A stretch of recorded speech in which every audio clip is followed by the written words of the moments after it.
India गठबंधन को लेकर आम आदमी पार्टी, कांग्रेस, माकपा, सीटू ने मिलीजुली कॉन्फ्रेंस मंडी में आयोजित की। कॉन्फ्रेंस में माकपा नेता भूपेंद्र सिंह, सीटू नेता खुशहाल ठाकुर, आम आदमी पार्टी से शेर सिंह और कांग्रेस से शशि शर्मा ने प्रेस को संबोधित किया। सभी पार्टियों के नेताओं ने भाजपा हटाओ को लेकर एकजुटता दिखाई और आज से इस अभियान को तेज कर दिया है। माकपा नेता भूपेंद्र सिंह ने कहा कि मजदूर विरोधी केंद्र सरकार ने मजदूरों के लिए सकारात्मक फैसले नहीं लिए, जिससे मजदूर वर्ग सहित अन्य वर्ग भी हताश है। वहीं आम आदमी पार्टी नेता शेर सिंह ने कहा कि ईडी का सहारा लेकर देश के नेताओं को कमजोर करने का प्रयास किया जा रहा है, जिसको हम कामयाब नहीं होने देंगे। मोदी के शासन में, भाजपा के शासन में जो 10 साल का उसका कुशासन रहा है इस देश के अंदर, उससे आज हमारे देश के संविधान को, हमारे देश के लोकतंत्र को खतरा पैदा हो गया है। और उसके पीछे जो उनका 10 साल का कुशासन, उसके कुछ उदाहरण हम आपके पास सामने रखना चाहेंगे। लेकिन ये चुनाव ऐसे समय में हो रहा है जब भाजपा ने इस देश की जनता को झूठा दिलासा दिलाया था कि अगर उनकी सरकार आएगी तो विदेशों में सारा काला धन वापस लाएंगे और हर हिंदुस्तानी के बैंक खाते में 15-15 लाख रुपए जमा होगा। उसके साथ साथ उन्होंने कहा था कि अगर भाजपा की सरकार बनेगी तो हर साल 2 करोड़ नई नौकरियां पैदा की जाएंगी, जिसका मतलब है 10 साल में 20 करोड़ नौकरियां, नई नौकरियां जो है पैदा करनी थी। तीसरा बड़ा फायदा ये था कि जो इस देश के किसान हैं और जो किसान लगातार जो है आत्महत्या करने पर मजबूर हैं, उन किसानों से वायदा किया था कि अगर भाजपा की सरकार इस देश के अंदर बनेगी तो उनकी आमदनी को दुगना किया जाएगा। और डॉक्टर स्वामीनाथन कमीशन की जो सिफारिशें हैं, C2+50% का जो फॉर्मूला है, उसको लागू किया जाएगा पूरे देश में। मैं एक चीज बीच में भी बात कर रहा था कि पूरे देश में अगर कोई सबसे सुंदर लोकतंत्र है और सबसे सुंदर कोई संविधान है तो भारतवर्ष का संविधान है। लेकिन आज धीरे धीरे जो बुद्धिजीवी वर्ग है, पढ़ा लिखा वर्ग है, वो ये सोचने पे मजबूर हो रहा है क्या ये लोकतंत्र या ये संविधान क्या सचमुच आगे भी रहेगा। और अगर ये सोच पनप रही है तो इसका मतलब है कहीं तो दाल में कुछ काला है।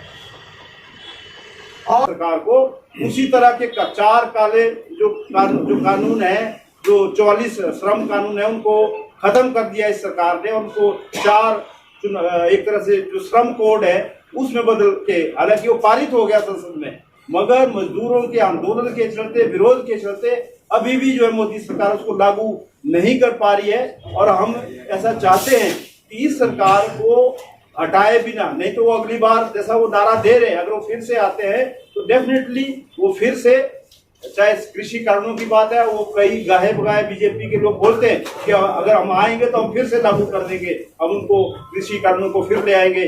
जो श्रम कानून ने लागू मतलब पारित कर दिए, लागू नहीं कर पा रहे, उनको लागू करेंगे। तो हमारा ये मानना है कि मजदूरों के हक के लिए जो 1925 से लेकर 2014 के अंदर सबसे लास्ट का जो एक श्रम कानून बना था रेडी फड़ी वालों के अधिकार के लिए, स्ट्रीट वेंडर एक्ट के नाम से, और तो वो जो 44 कानून है, इस मोदी सरकार ने उनको खत्म कर दिया।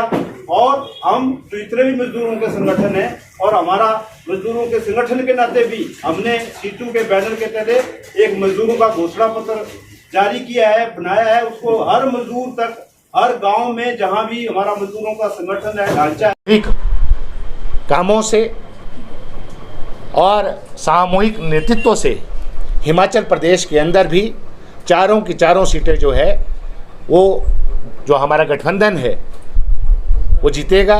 जो हमारे कांग्रेस के प्रत्याशी हैं और जितने भी हमारे लोग बैठे हैं वो कांग्रेस के प्रत्याशियों के लिए दिन रात काम कर रहे हैं। और जैसा मैं ये कहना चाहता हूँ कि आज मोदी साहब की सरकार जो 10 साल के अंदर भारतवर्ष के अंदर काम कर रही थी और जो अपेक्षाएं लोगों को थी वो आज पूरी नहीं हो पाई हैं। आज गुस्सा है हर लोगों के बीच में, चाहे वो नौजवान है, चाहे वो किसान है, चाहे वो बागवान हो। आज देश का जो भय का वातावरण है, और दुख के साथ कहना पड़ रहा है हम लोगों को कि आज चुनी हुई सरकारों को गिराने का जो षड्यंत्र माननीय मोदी साहब और उसकी टीम कर रही है, वो देश के हित में नहीं है। राज्य के मुख्यमंत्री को आप लोग सलाखों के अंदर डाल रहे हो। ईडी, सीबीआई और अन्य जो आपके पास अपने सरकार के संसाधन हैं, उनको प्रताड़ना आप लोग विपक्षी दलों के नेताओं को कर रहे हैं। जो कांग्रेस और जितने भी लोग हैं वो इसको नहीं मानते। और मोदी साहब, आपने जो एक तानाशाही रवैया हिंदुस्तान की जनता के ऊपर या जो विपक्ष के नेताओं के ऊपर किया है, ये कर रहे हैं, उसका मुंह तो जवाब हिंदुस्तान की जनता इन चुनावों के अंदर देगी। अभी